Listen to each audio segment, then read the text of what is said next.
नमस्कार. शिक्षक भरती 2025-26 या विषयावर चर्चा करण्यासाठी आपण हा व्हिडिओ बनवत आहोत. तर बघा, शिक्षक भरती 2025-26 साठी जाहिरात देण्यासाठी आस्थापनांना जो 15 जून पर्यंत जी मुदत दिलेली आहे जाहिरात देण्यासाठी, ती मुदत कदाचित वाढेल किंवा न वाढेल या प्रशासकीय गोष्टी आहेत, त्या गोष्टी होतच राहतील. जरी ही मुदत जरी वाढली तरी आपल्यासाठी तयारी करण्यासाठी, आपल्याला मुलाखतीची वगैरे तयारी करण्यासाठी आणखीन वेळ मिळेल, असं आपण या गोष्टीला सकारात्मक पद्धतीने घेऊया. आणि जरी ही मुदत वाढली नाही, समजा टॅब बंद झाला, तरी मग आपली तयारी असावी या अनुषंगाने आपण इथं चर्चा करूया. बघा, 15 जूनला समजा टॅब बंद झाला किंवा नंतर मग पुढे आपल्या अभियोग्यता धारकांसाठी काही दिवसांनी प्रेफरन्स देण्यासाठी, म्हणजेच प्राधान्यक्रम देण्यासाठी टॅब ओपन होईल. हा प्राधान्यक्रम देताना आपल्याला आत्ताच्या शिक्षक भरतीमध्ये काही लिमिट घातलेलं आहे, जे की 2022च्या शिक्षक भरतीमध्ये हे लिमिट नव्हतं. अनलिमिटेड प्रेफरन्स आपण आपल्या चॉईस नुसार देऊ शकत होतो. पण आता मात्र विथ इंटरव्ह्यू मध्ये आपल्याला 100चं लिमिट आहे आणि विदाऊट इंटरव्ह्यू मध्ये आपल्याला 50चं लिमिट आहे. हे चॉईस देताना, हे प्रेफरन्स देताना आपण नक्कीच विचारपूर्वक त्या सगळ्या प्राधान्यक्रमांचा अभ्यास करून प्राधान्यक्रम द्यायचे आहेत, की ज्यावेळेस प्रोसेस सुरू होईल त्यावेळी आपण डिटेल त्या गोष्टींवर बोलणारच आहोत. बघा, सुरुवातीला आता समजा आपल्याला माहिती आहे, प्रत्येक अभियोग्यता धारकाला माहिती आहे की आपला स्टेटचा स्कोर काय आहे आणि आपल्याला नकळत कळून जातं की माझा विषय काय आहे, टेट मध्ये काय स्कोर आहे, टीईटी पास आहे का, सीटीईटी पास आहे का, मी कोणत्या वर्गाला पात्र आहे, माझी कॅटेगरी काय आहे, माझ्याकडे समांतर आरक्षण आहे का. एकंदरीत एक ठराविक अंदाज ज्याचा त्याला बांधता येतो. युट्यूबवर वगैरे आपण इतरत्र व्हिडिओ पाहून अंदाज लावतच आहोत, पण त्यावरून आपण आपला एक स्वतःचा अंदाज लावू शकतो की बाबा माझं सिलेक्शन विदाऊट इंटरव्ह्यू मध्ये होईल किंवा माझं सिलेक्शन विथ इंटरव्ह्यू मध्ये होईल. मग विदाऊट इंटरव्ह्यू मध्ये ज्यांना खरंच चांगले मार्क आहेत, टीईटी क्वालिफाईड आहेत, विज्ञान गणित सारखे विषय आहेत, त्यांचं सिलेक्शन होऊनच जाईल. परंतु तरी सुद्धा अभियोग्यता धारकांनी मुलाखतीची सुद्धा तयारी ठेवावी असं मला वाटतं. मग मुलाखतीची तयारी करताना आपल्याला माहितीये की ज्यावेळेस 2022 मध्ये एका जागेला 10 जण इंटरव्ह्यू साठी बोलवले जात होते. एका जागेला 10 जण प्रत्येक ठिकाणी उपस्थितच राहत होते असा त्यावेळी विषय नव्हता. आणि आत्ताच्या शिक्षक भरतीमध्ये मात्र एका जागेला 3 जण पात्र असणार आहेत. म्हणजे एका जागेस 3 जण हे मुलाखतीला निवडले जाणार आहेत. मग आता समजा तिघेही जण तिथं हजर असतील किंवा नसतील, तर त्या तिघांमध्ये मी माझं प्रेझेंटेशन कसं चांगलं करेल हा फोकस आपला असला पाहिजे. मग आपल्याला मुलाखतीचे काही एसओपी ठरवून दिलेले आहेत की अगदी पाठ वाचनापासून डॉक्युमेंट पासून सगळंच. आता ज्यावेळेस मी इंटरव्ह्यू दिला होता 2022 मध्ये, त्यावेळेस संस्थांची एकंदरीत प्रोसेस बेसिक प्रोसेस कशी असते मी तुम्हाला सांगते. तर बघा, काही संस्थांमध्ये मला असा अनुभव आला की प्रथम आपण गेल्यानंतर आपली बेसिक तयारी काय की आपण आपले सगळे डॉक्युमेंट्स एकदम एक्झॅक्टली करेक्ट डॉक्युमेंट्स घेऊन तिथं उपस्थित राहायचं आहे. मग त्या डॉक्युमेंट्सची आपण एक आपली मजबूत अशी फाईल बनवली पाहिजे. मग त्या फाईलमध्ये आपल्या फोटो सकट, आपल्या आधार कार्ड सकट ते आपलं काही कास्ट सर्टिफिकेट असेल, गॅझेट असेल, हे सर्व त्या ठिकाणी आपण घेऊन गेलो पाहिजे. आणि मुलाखतीला जाताना हा सगळ्यात आपला स्ट्रॉंग पॉइंट आहे की आपली कागदपत्र एकदम ऍक्युरेट आहेत. ज्यावेळेस आपली कागदपत्रांची फाईल करेक्ट असेल त्यावेळेस आपला मुलाखतीसाठी आणखी कॉन्फिडन्स वाढला जातो आणि आपण अगदी फ्री माइंडेड तिथं मुलाखत देऊ शकतो. काही संस्थांमध्ये काय केलं जातं की सुरुवातीलाच तुम्ही गेल्याच तिथं तुमचं डॉक्युमेंट व्हेरिफिकेशन करून घेतात, म्हणजे डॉक्युमेंटची तपासणी करून घेतात की हा उमेदवार तोच आहे का, त्याचेच डॉक्युमेंट आणलेले आहेत का, व्हॅलिड डेटचे डॉक्युमेंट आहेत का, हे सगळं चेक केलं जातं. आणि त्याच्यानंतर मग तुमची मुलाखत सुरू होते. मुलाखतीनंतर डेमो घेतला जातो, टीचिंगचा डेमो घेतला जातो, त्याचे आपल्याला एक ठराविक मार्क आहेत.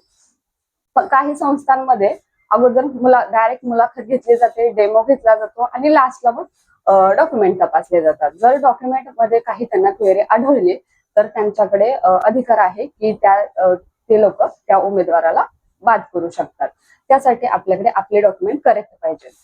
आणि जर आपले डॉक्युमेंट करेक्ट असूनही जर आपल्या कागदपत्रांमध्ये जर काही क्वेरी आली तर आपण त्यांना त्या पद्धतीने पटवून देऊ शकलो पाहिजे कायदेशीर पद्धतीने की आपले डॉक्युमेंट कसे करेक्ट आहेत ते. ही झाली कागदपत्रांविषयीची माहिती. त्याच्यानंतर पुढची जी प्रोसेस असते ती प्रत्यक्ष मुलाखत. आता प्रत्यक्ष मुलाखतीला जाताना असा एक व्हिडिओ आपण नंतर बनवूया. त्याच्यानंतर डेमो. आणि डेमोसाठी काय असतं बघा, की डेमो म्हणजे आपलं सिलेक्शन कोणत्या वर्गाला झालेलं आहे, कोणत्या गटाला झालेलं आहे, 6 ते 8 ला झालेलं आहे का, 9 ते 10 ला झालेलं आहे का, 11वी 12वी ला झालं आहे का. मग 6 ते 8 ला झालं असेल तर आपली शिक्षक म्हणून एक बेसिक जबाबदारी आहे की आपलं पाठ टाचन, आपण जर डेमो घ्यायला जातोय, आपण जर मुलाखतीला जातोय, तर आपल्याकडं आपलं पाठ टाचन लेसन नोट असणं अतिशय आवश्यक आहे.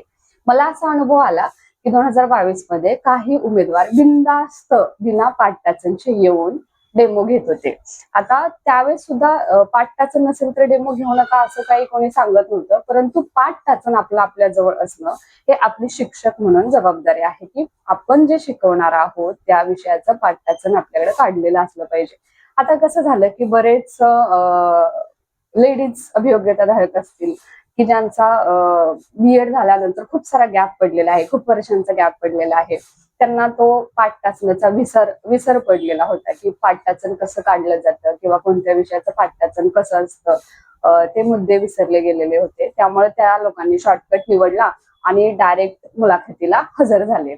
असं काही ठिकाणी झालं.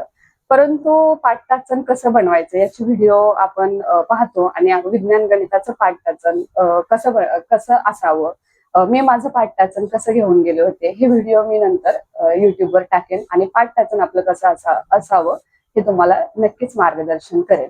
पाठ टाचन आपली कागदपत्रे आणि आपला मुलाखतीचं आपलं विषय ज्ञान, ज्या विषयासाठी आपली निवड झालेली आहे त्या विषयाच्या अनुषंगानेच आपल्याला प्रश्न विचारले जातात. त्या विषयाचं विषय ज्ञान आपल्या जवळ किती खोलवर आहे हे पाहिलं जातं.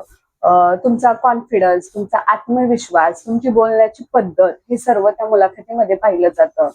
इंटरव्ह्यू पॅनलला तुमच्याकडून एवढ्याच अपेक्षा असतात की आपण ज्या शिक्षकाची निवड करतोय तो शिक्षक आत्मविश्वासू आहे का, खरंच हुशार आहे का, याचा आपल्या शाळेला, आपल्या संस्थेला फायदा होईल का, हेच बऱ्यापैकी संस्था चालक पाहत असतात.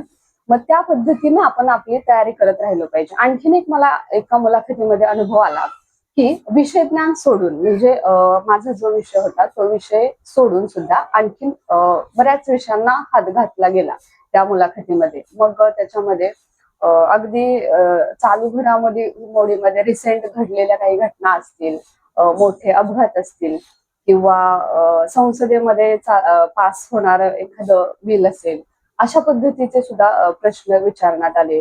पर्यावरणाच्या दृष्टीने सामाजिक प्रश्न सुद्धा काही विचारण्यात आले. मग असा एकंदरीत आपला ऑल ओव्हर सगळा स्टडी एक शिक्षक म्हणून असणं अतिशय गरजेचं आहे. अगदी जयंती पुण्यतिथी सुद्धा विचारण्यात आली. आता एवढा सगळा अभ्यास आपण करणं शक्य नाहीये, पण मला असं वाटतं की आपल्याला जर वेळ मिळालेलाच आहे तर तो वेळ आपण वाया न घालवता ह्या गोष्टींच्या अभ्यासात राहणं कधीही चांगलं ठरेल.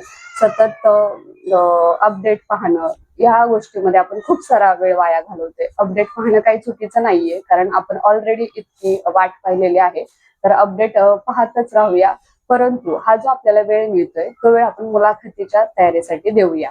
आणि आणखीन एक काही ठिकाणी आपण अगदी वेल प्रिपेअर जातो, मुलाखतीची पूर्ण तयारी केलेली असते, पण असं जाणवतं आपल्याला, जे की सगळ्यांनाच माहितीये की मुलाखतीमध्ये बऱ्याच अभियोग्यताधारकांना अनुभव आला की संस्था चालक क्वालिटीला महत्व न देता मनीला महत्व सुद्धा काही ठिकाणी देण्यात आलं, की तुमचं टीचिंग वगैरे न बघता पैसा बघितला गेला, असेही अनुभव काही ठिकाणी आले.